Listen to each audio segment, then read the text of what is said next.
Tunaishukuru serikali ya Jamhuri ya Muungano wa Tanzania ambayo kupitia usimamizi wa ofisi ya Waziri Mkuu kwenye dawati au kwenye section ya afya moja tumetengeneza mpango mkakati wa kutokomeza rabies kwa mfumo wa afya moja, ambapo Wizara ya Afya, Wizara ya Mifugo na ofisi ya Waziri Mkuu imetengeneza mkakati huu ambao sasa umekubalika kimataifa.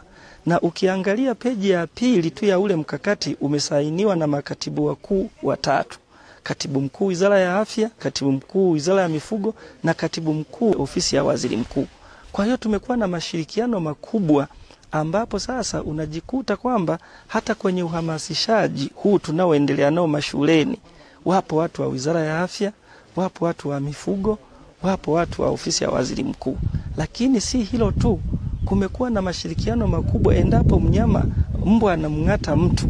Imekuwa ni rahisi kufika kituo cha afya na kupewa ile kinga tunaita kitaalamu post exposure prophylaxis kwa ajili ya kumkinga, na tayari wataalamu wa afya wanatoa taarifa pia kwenye wataalamu wa mifugo kwamba kuna shida kwenye eneo la mifugo, na tayari ushirikishwaji huo umeenea kuanzia ngazi ya wizara, mikoa, wilaya na hata vijijini. Kwa sura hiyo sasa tumeuona kwa mfano ushirikiano mkubwa sana hapa Kiteto kwenye ofisi ya mganga mkuu wa wilaya. Kwa Kiingereza tunamuita DMO. Kwa kweli amehusika kwa kiwango kikubwa sana katika kuhamasisha, kualika watu, katika kutoa baadhi ya vifaa, lakini katika kuhakikisha hili jambo la kuwakinga wana Kiteto kutoka kwenye maambukizi ya kichaa cha mbwa malengo yake yanafikika.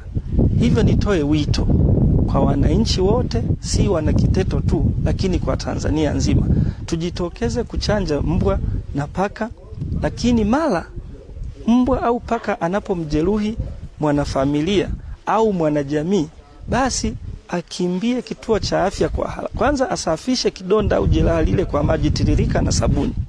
Baada ya hapo moja kwa moja alipoti kituo cha afya kilipo karibu ili aweze kupata matibabu kwa wakati na kuweza kukatisha ule mzunguko wa virusi ndani ya mwili wake kama yule mnyama atakuwa ameambukizwa.